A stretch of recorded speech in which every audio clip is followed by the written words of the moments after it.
Hello there, it's Anne Wilson, the Welsh Chef, and happy Valentine's Day. It is so great to be here, and I've decided to do a special broadcast, this Facebook Live, to really discuss this juicy subject of intimate relationships and money. You know, how do we bring money into our intimate relationships? And this whole week I'm going to be doing a series of these Facebook Lives, so I hope you're connecting, and I'll be again tomorrow and on Thursday. And today's is all about that primary relationship, your spouse, your main partner, that intimate relationship. And we're going to be covering some topics on how do you have money conversations.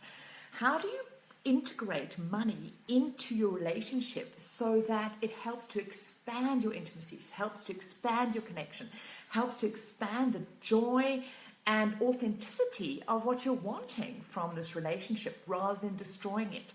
Because the tragedy is money strife, financial arguments, financial challenges is cited as the #1 cause of relationship breakups, whether it's divorce or just a breakup in a relationship.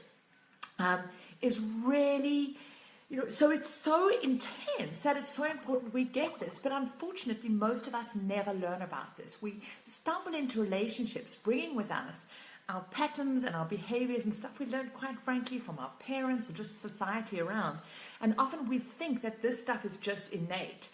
But worse, it's also that almost as if there's a taboo around talking about money. And so often when we first get involved with someone, we can go, at what point do you start having this money conversation? And so we leave it and we feel uncomfortable. We don't want to either seem as, mean about money, or that we're only interested in the person with money, or that we're not interested in them, they don't have money. There can be all sorts of awkwardness, or we just don't even know for ourselves how to handle our own money stuff. So how do you actually start having that conversation? And then time goes on, and the relationships get more serious, and then maybe end up getting married. And I had over and over and over again when couples join one of our programs or contact me and share some of their challenges, and I'll ask them, well, before they got into the relationship, did they have money conversations? How do they have money conversations now? Do they have a structure? Do they have a process? And 99.999% of the time, they never actually discussed it. It was just something that they rolled into. And many a time, past the wonderful marriage day of all of the joy and sparkles and all of that fun, was the first time actually they revealed to each other their financial situation, or not even revealed, it just came out of the woodwork, and maybe found out one person was deeply in debt, or that they had very different compatibility. So in this session, I've got a lot that I want to cover with you. We're going to be covering really understanding your money values, and I've got a great exercise for you to do to have a fun way of really exploring your own and your partner's values around money, because this starts seeing, do these values gel? Because everything starts with values. What is important to you? And what is important for you to direct money to so that you can live the life that you really want? Then we're going to explore baggage and beliefs. Yes, we all have that. We've all got money baggage. We pick it up as we grow up in life through experiences. So I've got 10 great questions that are great conversation starters, which you don't have to ask them all at the same time, but 10 great questions which you can bring in to really start exploring your own baggage and beliefs around money, investing, saving, managing it, and as well as your partners. And again, with that, just from a curiosity, you can start, because it's awareness is the first key to real empowerment. And then I'm going to give you 13 cool ways to really improve your money talks with your partner so that they can end up becoming more and more joyful rather than an area which just trigger conflict or frustration or resentment and where things fall apart. And then we're just going to cover what are the key elements that you need to bring to this juicy thing called your money date. So let's dive right in. So the very first thing is starting with your values. You've got to know what is important to you. What do you want from this life? And so that you can then communicate that to your money. But now when you've got interwoven money stuff with your partner, it's really important to ensure that your values are aligned. Now you can sit down and go to your partner, what's important to you? You know, this is what's important to me, we've got to do this. But it can get really heavy and it can feel like judgment or criticism. So he has a really cool little tactic. So what you do is play a fun game. And it's a bit similar to, you know, what would you do if you won the lottery? But, you know, that lottery's got all sorts of other energy around it. So I'd suggest you don't use that, but rather go, what would you do with £100,000, $100,000, or maybe £1,000,000 or 100,000 euros? What would you do with a pretty sizable chunk of cash? So if this came into your life in a bonus or you inherited it, what would you do? And this is such a great gateway to actually observe and start having conversations around money.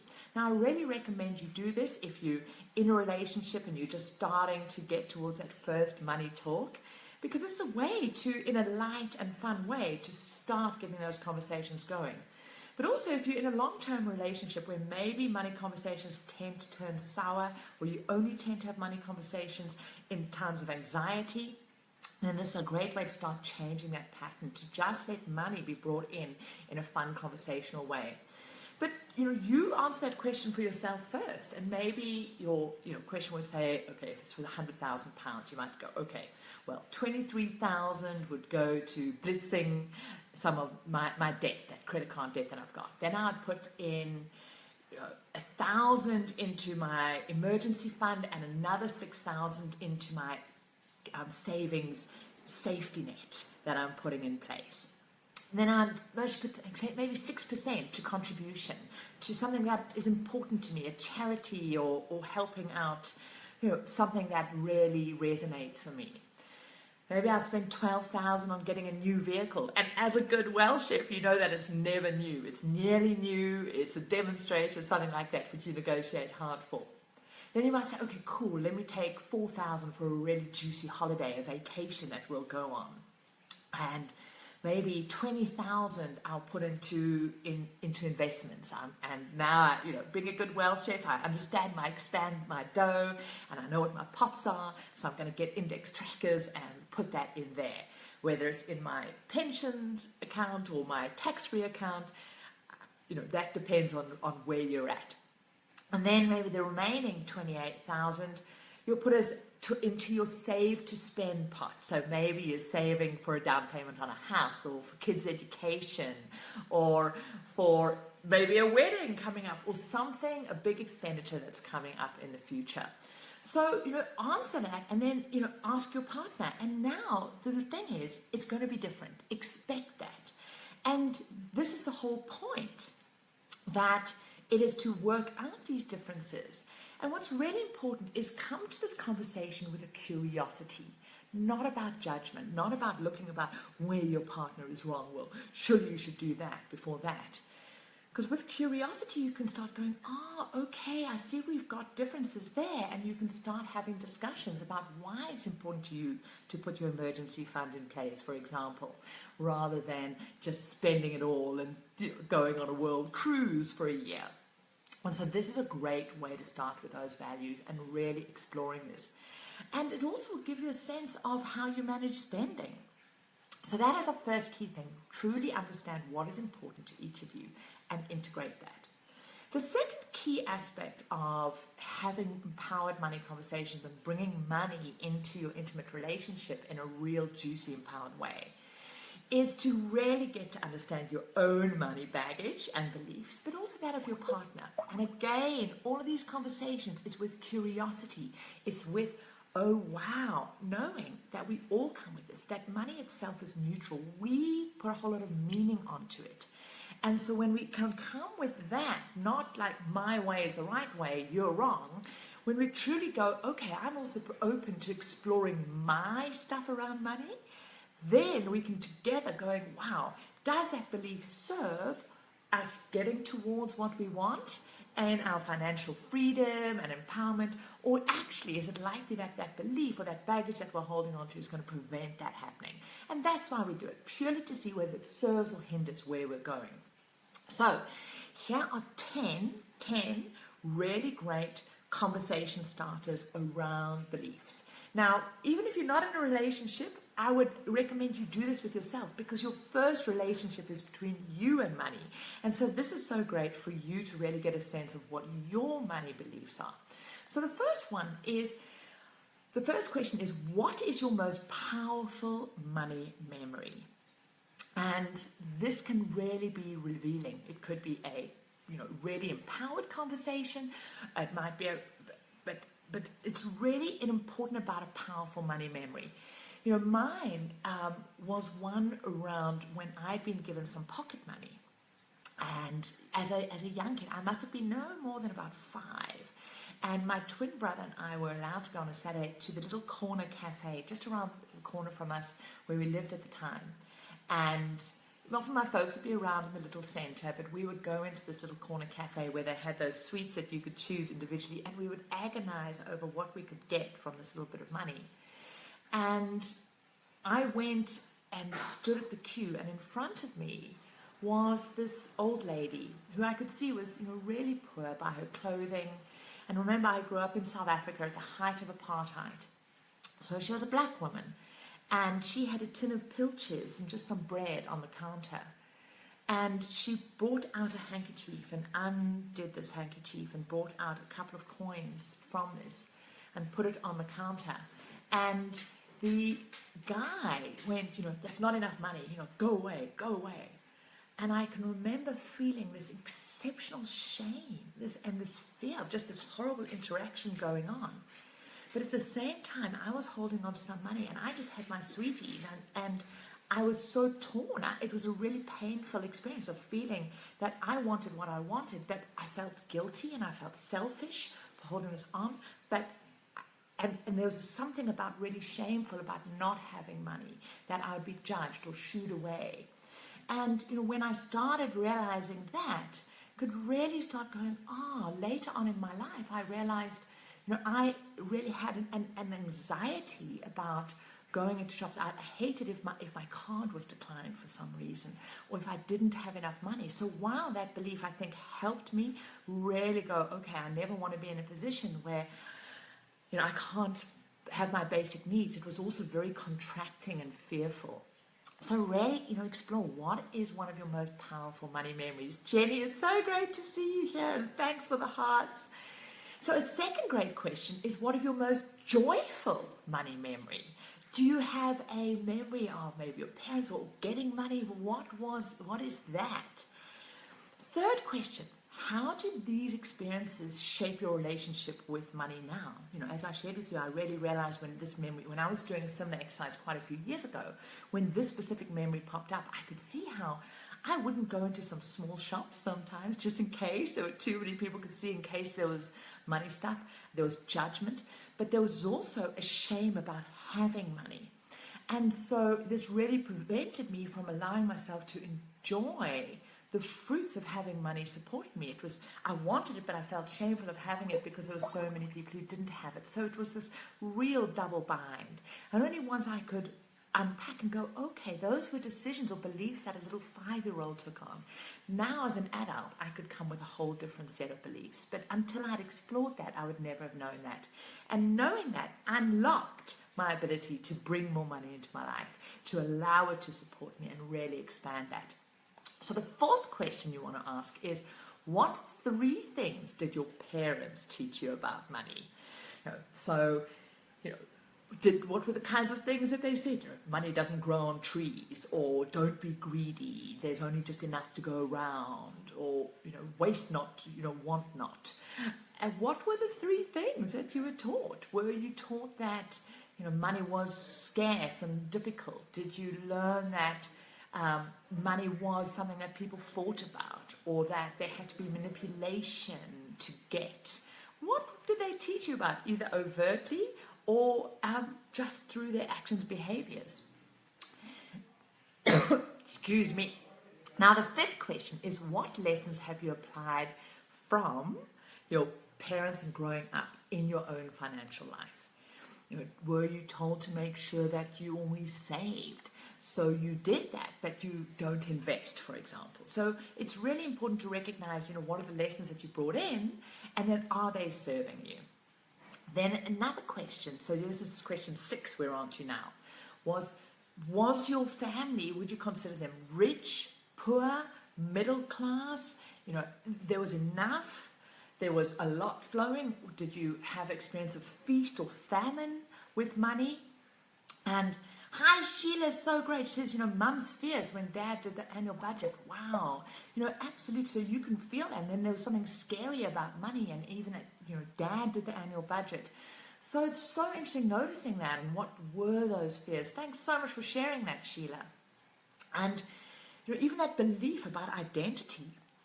Were we rich? Are we poor? Did we get by? Was it just enough? Was there, did we go from feast or famine? Often we will perpetuate that belief in terms of our identity. So again, remember, you're going to ask these questions for yourself and of your partner. So it's really a great way, without judgment, to have a real curiosity, great, juicy conversation around this money stuff. So now question 7 is, what were your family's values around money? For them, was money something to be spent as soon as it came in, to be celebrated? Was money something that represented power? Was money something that represented security? Was money something that represented hard work and having to really struggle for? Did money represent struggle? Did money represent greed? Was there conversations about those people who had money? And because all of these things can really impact us. So your question number 8 is, what is your greatest financial fear? And when we really allow ourselves to feel that honestly, we can connect in and go, okay, what is that root of that? I know for me, many, many years, my greatest financial fear was ending up in my old age, alone, destitute. I sort of laugh semi-jokingly, ending up on a park bench sharing my tin of cat food with the pigeons. But there was a deep, deep fear that I would be destitute, and that somehow that also represented that I would have wasted my life, my opportunity. Now, that can be said, that sounds ridiculous, but when we can say our deepest fear out loud, then we can go, okay. And it's not about making it wrong, it's just about awareness. And then question 9, we really go, what are your most important financial goals? And I really encourage, if you haven't yet, get a copy of the Wealth Chef book. So go in here and really go through and together work out what your financial freedom number is, because I certainly hope one of your goals is to create financial freedom, to get to a point where you've got enough assets working hard for you so you can choose to work hard or not. For both of you in the relationship, for whatever, if you're in a relationship, if you're not, I really hope that's one of your financial goals, and being able to share that, why that's important to you. There's a whole exercise in here around that, but also what that specific number is a really, really empowered way to have that conversation, and to really go, is that important to both of you? And maybe for you, achieving that in a shorter amount of time is more important, for your partner a longer period of time, but this way it allowed you to start really mapping the terrain. And then the final question is to really ask yourself and your partner, what would you be willing to do differently with your money if it meant achieving your juicy life goals, your financial goals quicker or sooner? And these are just great questions to really, really get that flowing. And so, wow, this is such a, we've been on quite a long time, but I want to share with you now 13 ways to improve your money conversation. So I hope you're taking lots of notes, because I'm sharing a hell of a lot for you, but luckily this is recorded so you can come back to it. So the first one is have money talks as early as possible in a relationship. Now, maybe you've been in a relationship for a long time and go, well, Anne, we missed that boat. Remember, today's always a fresh day. We can always start. But if you're in a new relationship and you're starting to realize there might be some future here, or looks like there might be some slightly longer term commitments, start having money conversations.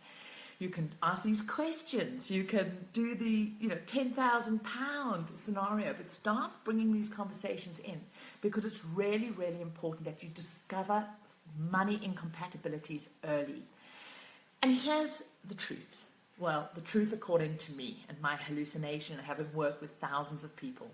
There are certain incompatibilities that no amount of love, no amount of sexual energy, no amount of personal development is going to change. And it is really important you know these. Some people have just a fundamental belief that, money is easy come, easy go. Hey, why bother managing it? You might be run over by a bus tomorrow. And the other person might be, well, you might not be run over by a bus tomorrow.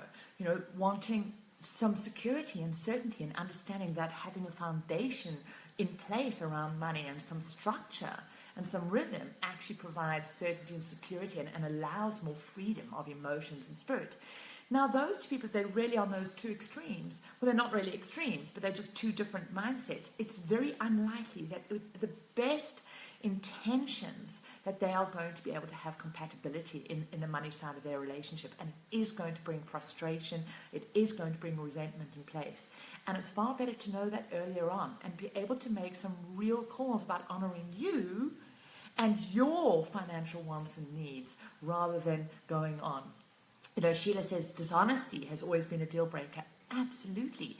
We're going to come, this is one of these points, is about really, I call it financial infidelity. So thanks so much for raising this, Sheila, because we've also got to own our own stuff.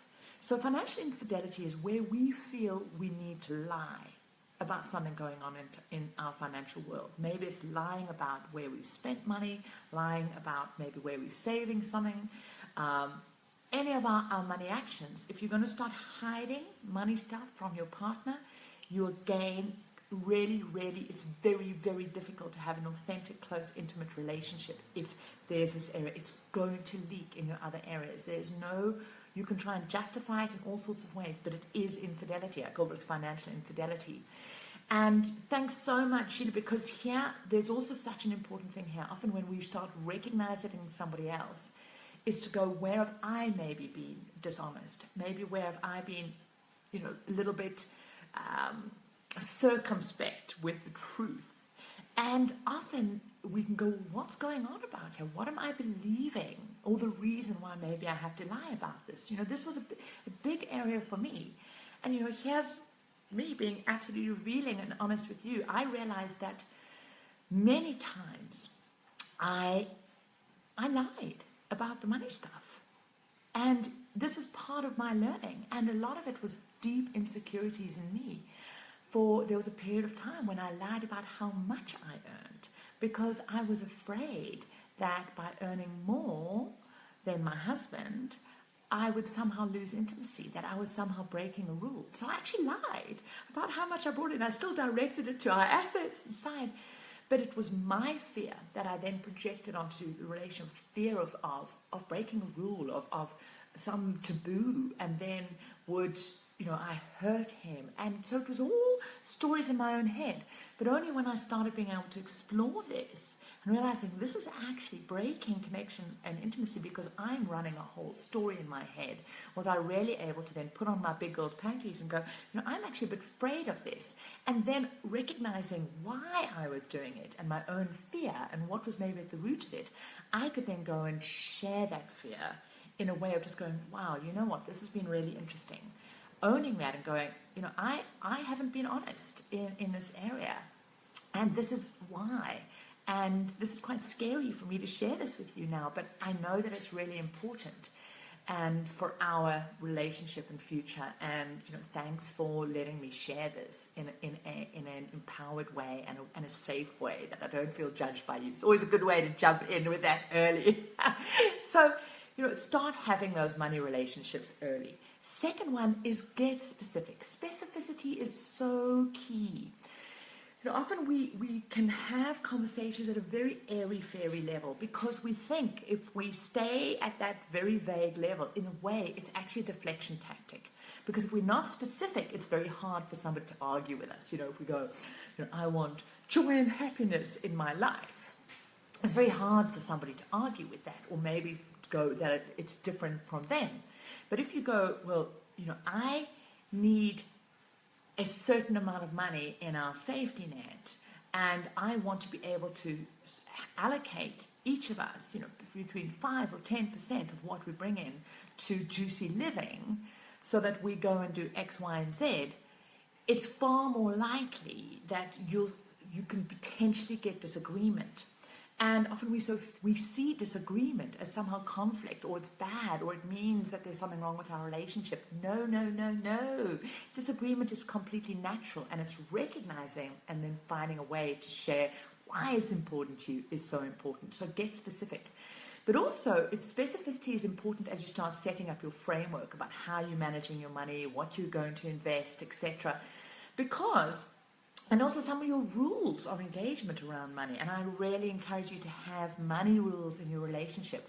What are the rules about if there's a certain amount of money that one of you are going to spend on something? Do you agree that you need to check in with the other before you spend that? Are there rules about, needing to review investments before you apply? Or are you going to say no, one or the other is effectively given the authority to go and do that? Set up those rules. And because it's so easy for us to assume the other person thinks in the same way as us, but we all have very different interpretations and meanings for words. So a great exercise to do with your partner is ask both of you on a piece of paper, write down what is a small amount of money. So you write that on a piece of paper, fold it up.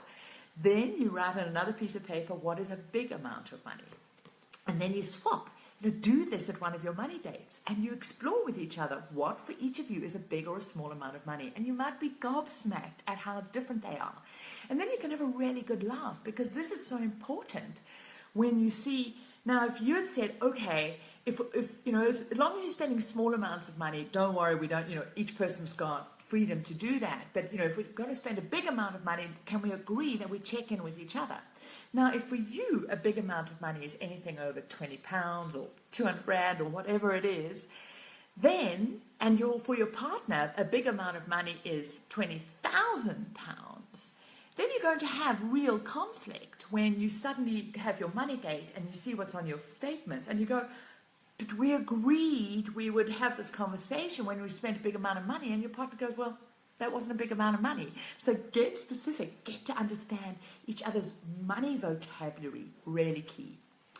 Now, the third aspect in great empowered money conversations is recognize that you both lose if you argue. When you're having conversations about anything that relates to your future well-being, and your money conversations absolutely relate to this, and you break down into going into judgment and arguing and one's right, one's wrong, know that you both lose. So when you both remind yourself of this, these conversations are about a joint better future, and hold that energy is really, really important. And so, I also believe it's really important in these kind of conversations to establish a no shouting rule, or a no raising voice, or no angry rule. Because when somebody starts feeling a need to raise their voice, it usually means that they are not feeling heard or listened to, so they're needing to talk louder. But generally, when they're doing that as well, they shut down and they stop being able to listen. So perpetuating a conversation as if it's starting to escalate, that isn't going to serve anybody. So the next key point here is then establish a timeout rule. So establish that either of you can call a timeout at any point in a money conversation, and it's not to be seen as, the other person not participating or withdrawing. That's different. That's saying, right now I'm feeling uncomfortable, and so I want a timeout. So a timeout, you can call a timeout for yourself as well. So if you're noticing yourself getting upset, something being triggered around your own money stuff. Yep, there's Cara, my dog, agreeing that if you're getting triggered about your money stuff, it's important that you give yourself a timeout. If you also notice that your energy withdrawing, or if you notice your partner withdrawing, take a timeout rather than trying to force this conversation. If you come back in a day's time, in a week's time, it's far better than anchoring in some beliefs that you guys just can't talk about money. So another thing is to really, have each of you identify those changes that you're willing to make. in your money world. And then remember, we asked in the belief side, what changes are you willing to make to achieve your financial goals? When you're going into a money date, really have asked yourself those questions beforehand so that you go, you know what, I'm willing to do X or Y to achieve this. And really offer that up rather than always expecting the other person to make that change. I've just got to let my dog out. She's wanting to go play. There you go. She's just gone running down the passage. She was in here sharing with us. So now we've covered a great set there. So the next point is, point number 7, is be willing to admit your own faults and mistakes. So when you're first coming and doing, I really recommend what I call doing a money integrity audit. Martha Beck, she's a great sort of life coach, personal development, calls these things integrity audits.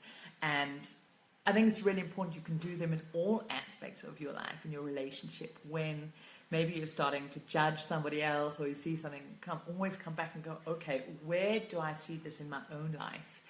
And, go and look. There could be, mistakes you've made in the past. It could be recent money mistakes, some challenges, or maybe there's patterns that you see in your money behavior, in your money management that are still, could do a little bit of work on it. And just be willing to admit those. And this isn't about coming in a victim, or I'm broken, or, beat myself up way. This is about really coming into a relationship with authenticity. Oh, thank you for the thumbs up. And go, we all learning this. We all expanding. And when we can really own our own stuff, then we can go, okay, now share yours, and we can go, this is juicy information we can work with. Rather than, you're an F up, why you shouldn't have done that. It's not about shaming, but it's going, this is an area of our lives that just about none of us were taught about. We weren't given empowered skills around it. And even if we were, money weaves into almost every aspect of our lives. And, if we're feeling a bit emotionally out of sorts or disempowered or physically, maybe in pain, often we will make disempowered money decisions. Maybe we're feeling our not enough monster has been running the show for a while. And so maybe we've been spending money to try and, make ourselves better. Maybe we've been spending a hell of a lot on those personal development courses, hoping that the next one will make us good enough to maybe start that business or whatever that is. And, when we start recognizing with deep compassion some of our money habits, maybe in the past, but also with this will be, if there is debt, if there is some money skeleton in the closet, is just to bring it out with, this is what it is. And there's such a relief shining a light on that. So when we're willing to, show our stuff with first real compassion for ourselves, we are then able to come with that same energy with our partner. But remember the no yelling and the time out rule, because here's the thing. This is deep stuff often. And so give yourself those tools. Agree, is it going to be a timeout? What is it that you can playfully, is there a flag you can wave where we go, okay, my money shit's getting triggered here. I need to, take myself in and go and have a bubble bath or some deep breathing before we engage again. The next one, number 8. Now, I spoken about a money date, and I'll go into what are the key elements of the money date. But here's a great tip. So all while you're having these money talks and on these money dates, top and tail your money date with some juicy fun stuff. So start off some activity that really feels great for you, knowing that it's going to get you into a great state. So maybe it's cooking an awesome meal together. Maybe it's having a lovely bubble bath together. Whatever it is, set the scene initially up front. So do something fun. Maybe you go for a lovely walk in nature, and then together have a picnic for your money date. Whatever it is, start an activity that brings you into a connected state. Don't dash in from a really busy day at work, exhausted, and then go, okay, we've got to speak about our money stuff now. You're going to set yourself up for failure. So start with something juicy and then always end with something juicy. So that could be going off to the movies or going out to then a nice meal. Maybe it's going to a jazz club. Whatever it is, top and tail. Maybe it's a really sexy, intimate session after you've got intimate with your money, to really remind yourself that money isn't your relationship. It's a component of your relationship. It's an important part, but you get to choose how you wrap it and bring it into your relationship. So no matter, even if there's been some challenging conversations in that time, maybe there's been some disagreement, maybe you haven't been able to get aspects going on, at least you've then got some juicy stuff. And each time you really start empowering yourself. Thanks, Sandra, for that thumbs up, and so true. Absolutely. And so great to see you too, Sonia. Oh, this is so lovely seeing you all here. So the next point, number 9, is also in these dates and your money date, but just generally, talk about your hopes and dreams and how they relate to your money side.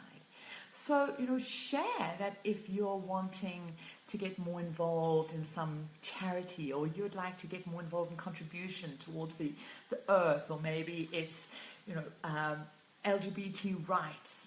Maybe you want to write a book and you want to be able to take a couple of months off to go and do that. Maybe you really want to be able to stay at home and spend more time with your kids. One of our FF viewers shared at the last big live event we had in London how when she really got clear on her hopes and dreams, she had been running her own business and she'd always thought that's what she wanted. But underneath it, she'd really believed that that's what she had to do from a money side. But when she got involved and really got clear on what she wanted truly, she knew that actually she wanted to be able to spend time with her kids, that as they were getting older, she knew there was only a limited window, that she could really be involved in their lives, and that this is what she wanted. And so for her to be able to first get clear on that for herself, and then to share that as a desire, as a want, without contraction of how can we do that, she and her hubby were then able to start working out ways. And the extraordinary thing, when she allowed herself to have that want without judging it or going into, well, that's ridiculous, or I can't have that, or I shouldn't have that, or I should be contributing financially, but just to go, this is actually my truth. They were actually able to change various things around, and then when she realized she was effectively the CFO, so they agreed she would be the CFO in their relationship, so it's the chief fun officer, but also the chief financial officer of the relationship. They realized she was damn good at managing the money, at investing it, at squeezing the juice. And in fact, when she was freed up from having to earn money, she actually was able to create more by handling this back end of the money stuff. And actually, they ended up being able to save more, invest more, get more out of their money. So not only did she get her want, and actually as a family, they just felt juicier and more fun, but actually their financial outcome and results were so much better. So when we start talking about our hopes and dreams, this really also allows us to put our relationship with money the right way up. For so many of us, we've spent so long being slaves to money, where we're working for money, and all our beliefs are that we can only have what I want when there's enough money, when we've got this money stuff sorted, instead of going, no, life is what we're doing. We're mastering how to live a wealthy life. And money is an input, it's an energy into that. So we shift that relationship. So it's about our hopes and dreams, and then going, okay, with the money flow we have, how do we bring that in and make it juicy? So then, once you've got it flowing and you understood what your goals are, what you want to achieve, where you're going jointly, what are some of the stuff, and you've also gone in the money date and you've looked at your expenses and your debts and your liabilities and your assets, and you know your financial freedom number, get very specific tasks for both of you. Know who's going to be doing what in relation to your wealth chefing. Who's going to be managing the money day to day? Who's going to be looking predominantly at the investing?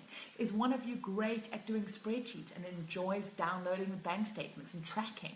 Is another one better at setting up the longer term vision? Really get clear on some of those tasks. Are there annual tasks? Who's going to get the credit reports for you and be able to look through that? And really get clear on that, because again, don't assume. I know it's such a kitsch phrase that says, assuming makes an ass out of you and me. But in a relationship, assuming just is acid to a relationship and can really break things down. Hey, Nantando, so great to have you here. So the next point is I really want you to challenge the supposed to's. So don't just subscribe to any of the money rules, including, all the recipes that I teach you in the Wealth Chef, and how to manage your money day to day. I really encourage you to first understand why those rules are in place. What is the purpose of that rule?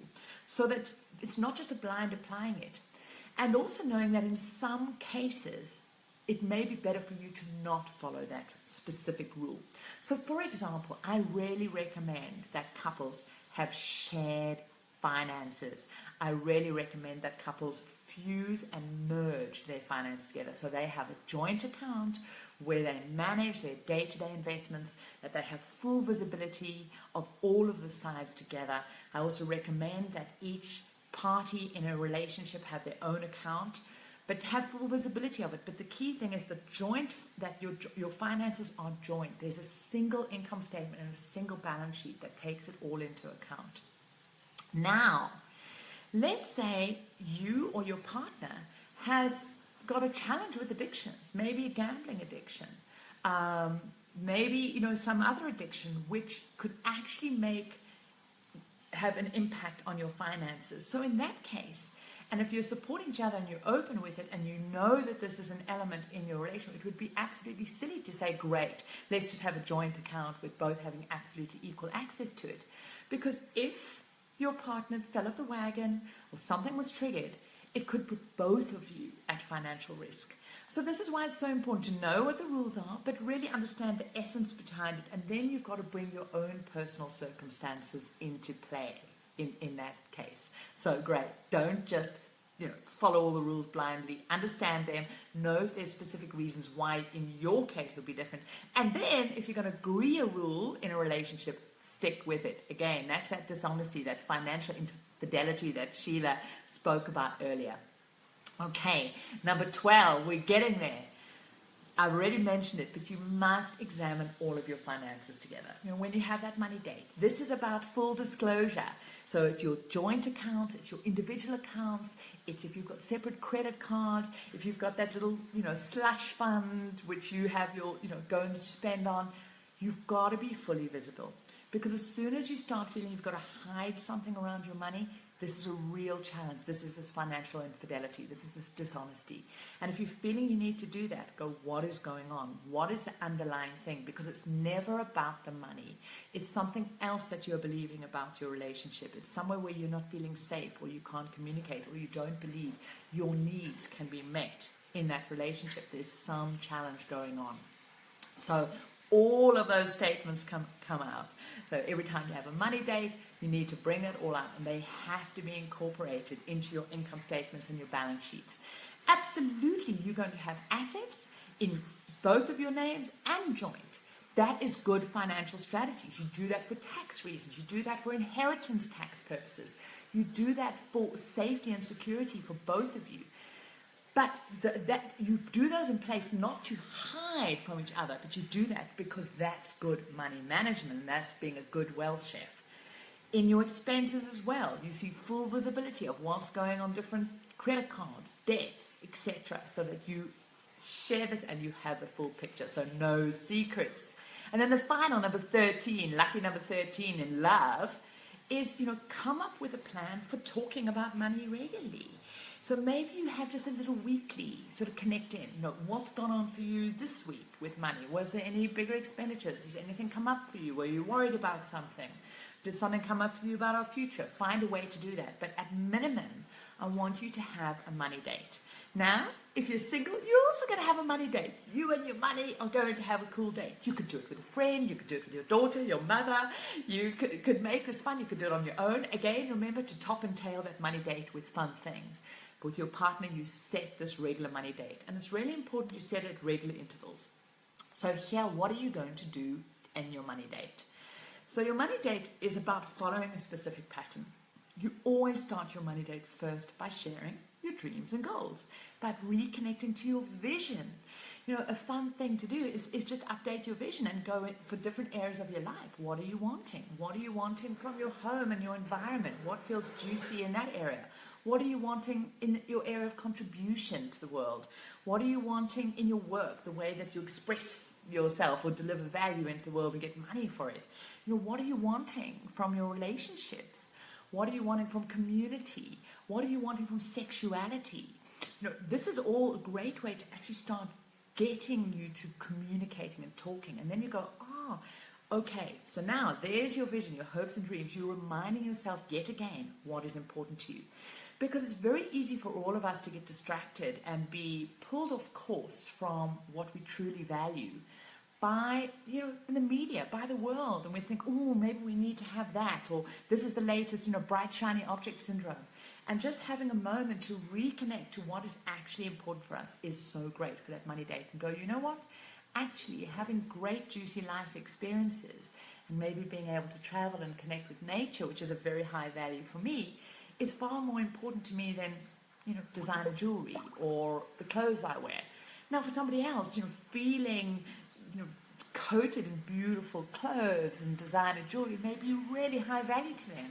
And far more important than, say, going away or traveling, or maybe their home environment is just so, so important. And if they have that in this beautiful way, then they don't need to go and spend money in other areas. So this is really important, connecting. Maybe your kids' education is a really high priority. So it's just great having that little session going on right up front. And it doesn't have to be long. It just can go, hey, remember this is what's important to us. And recapping any shorter and medium-term financial goals you've set. So if you had said we're saving for X or Y, you remind yourself that. So now, as you now start going and reviewing where you are. So now you do a snapshot. You go and first look at your balance sheet and go, what is our current net worth? So that's going to be, what is the value of our assets minus the value of all we owe, the debts, the liabilities, and go, has that improved from last month? And if it went backwards, you can go, why? Was that because debts went up and what went on there? Or maybe your assets went down in value and you can go, okay, that's perfectly explainable. The markets go up and down. So it's about giving you information. Then you go and start looking, well, how did the money flow through your lives this month? What was the expenditure? What was the income? What happened? Was it on plan? And you can then start saying, okay, what is our spending plan for the next month? You can set some targets and goals if you need to adjust things in your budget, what I prefer to call your spending plan. You do that, maybe reset some goals. And if you're going to up some of your investments, you can also do that. And then remember to finish off with that juicy, juicy thing. So that is it. That is your money date. Make it fun. Have fun. And I'd love you just to share, how can you make money and more of an integral part in your relationship? And I really recommend, if you haven't yet read The Wealth Chef, go and get a copy, but also get a copy for those people you love, because just even going through The Wealth Chef together and the exercises is a great way to also just bring that conversation up, but in a sort of third-party way. Instead of it coming from you wagging your finger, you can go, there's this chick that wrote this book. She's pretty weird, funky, but gracious, and quite sexy. Well, there you go. And she has got some great strategies around money. So why don't we go through this together? And remember, with the Wealth Chef book, there's also great resources and tools. There's spreadsheets, there's videos to go with it, so you can pop over to thewealthchefbook.com and get your book. And if you've already got the book but you don't have the resources, you just put the ISBN number or your receipt in the box and you can get all of those tools and some free training with it too. So Sheila said, since I've been having dates with my money, my donations have increased because I know what is available. How cool is that, Sheila? Yeah, having visibility. So much of that money date is just getting intimate with your money and going, hey, money, where are you? And, how amazing is that, Sheila? You've actually found that you've got more to be able to contribute to the world than you thought.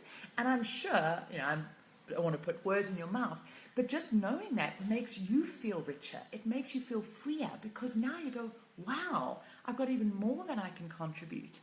And ultimately that, this deep sense of gratitude, of enoughness, when we know we've got more we can contribute, that comes from an essence of this deep freedom, this deep enoughness.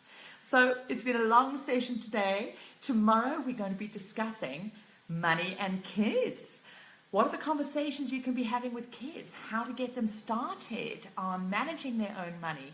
What are some of the conversations as a family you can be having around money to really start empowering your kids around this thing? How to get them investing, how to get them saving, how to make them feel confident about this thing called money. So, because I really believe there is no place too young with this money stuff. So that's all what we're going to be covering tomorrow.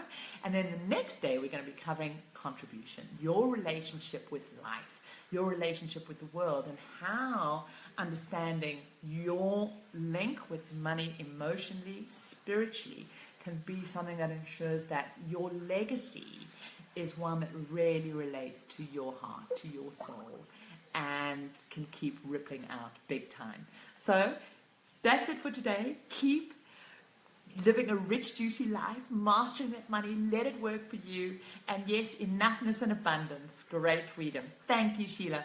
So bye for me, and we'll see you again tomorrow. Bye.